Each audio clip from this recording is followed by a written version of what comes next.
Join us on the program, Rick Ector from Rick's Firearms Academy of Detroit. Rick, how you doing, sir?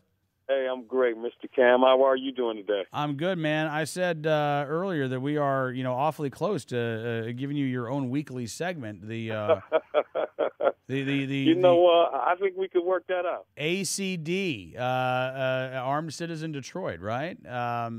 This is incredible. I mean, almost every week now we're seeing these stories. The latest, Detroit police searching for an intruder who was shot during a break-in on the city's west side. It happened early Monday morning. Homeowner discovered the intruder in his home, shot him in the stomach, and then the intruder ran away.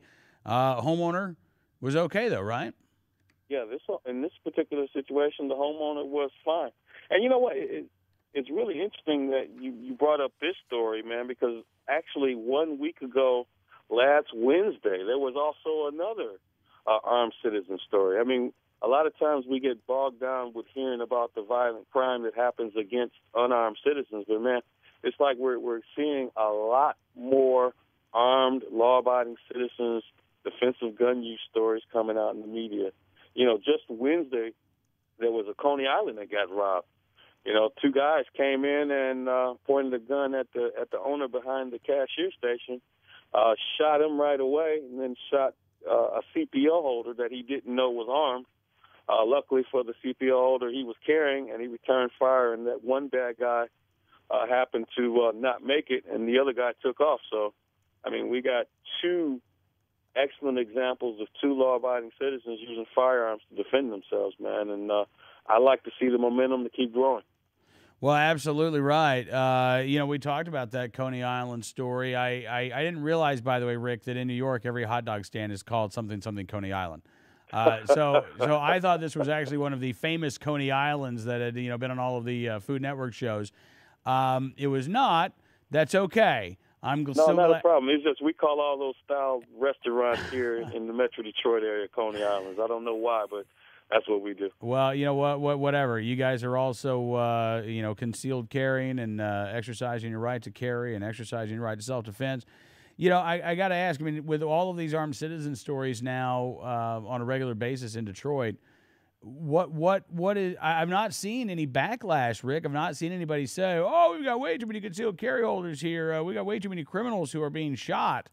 Believe it or not, there's no sane argument that could be made against, a predator, an armed robber, a jacker, or a rapist, or a home invader getting shot. I mean, there's no argument there. So are you seeing more people give you – I ask you this every time. You seeing people give you a call, or is business steady? Is business up? It's fairly steady, man, but when we get these actual documented cases, and, I really think there are more stories out there where they just don't all make it to print, man. And when we do get regular, frequently occurring reports that come in through the media that, yes, a legally armed citizen actually uses firearm, whether – at home or out on the street, actually defended himself, there's a noticeable uptick in interest because folks are like, hey, you know what, this thing, maybe there is something to carrying this gun. Maybe I can defend myself. And it's been a very positive influence on what I'm seeing. But more than that, man, it's like, last year we were the defensive, justified homicide capital of the U.S., and unless we can get these other crime stats to go down, man, we look like we might be repeating this year. I would say that you're likely right, and we've talked about this before. I hate the fact that crime in Detroit is as bad as it is. I hate the fact that a great American city is facing as many challenges as it is. But I am glad that people in Detroit, unlike people in Chicago, unlike people in Washington D.C., unlike people in Camden, New Jersey, and other high crime cities. I'm glad that people in Detroit can actually exercise their right to carry. And, we've seen enough of these stories, Rick, that it really does help save lives. It's saved the lives of a lot of Detroit residents over the years.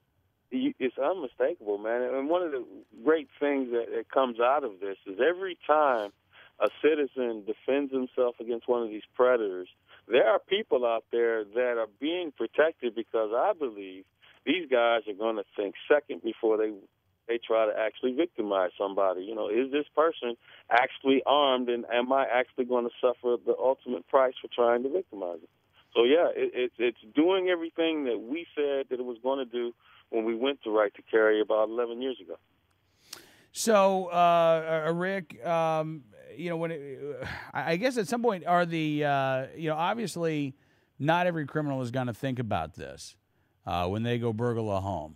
They're not going to. I wish that they would, but not all of them are. But at the end of the day, you're responsible for your actions. The burglar's responsible for their actions, and it's up to you to make sure that you're safe, right?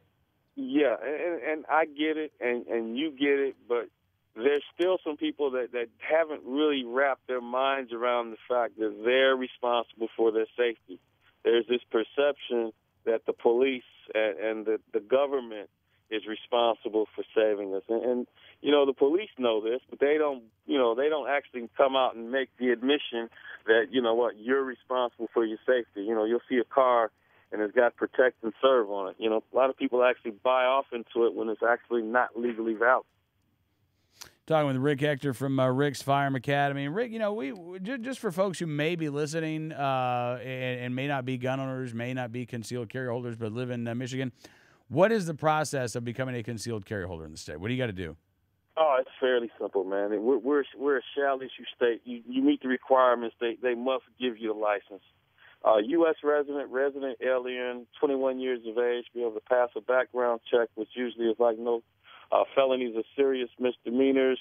Take a qualified training class, such as the one that I offer.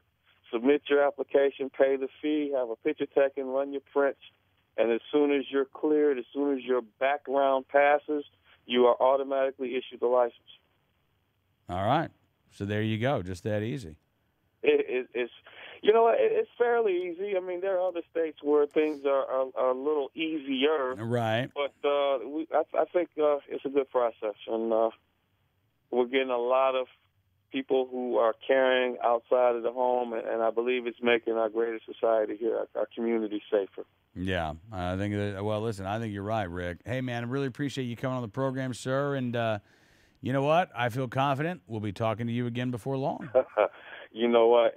On the good side, yeah, I feel we'll be talking, but that means that some citizen out there protected himself, his family, and his home. And you know what? I love to see that.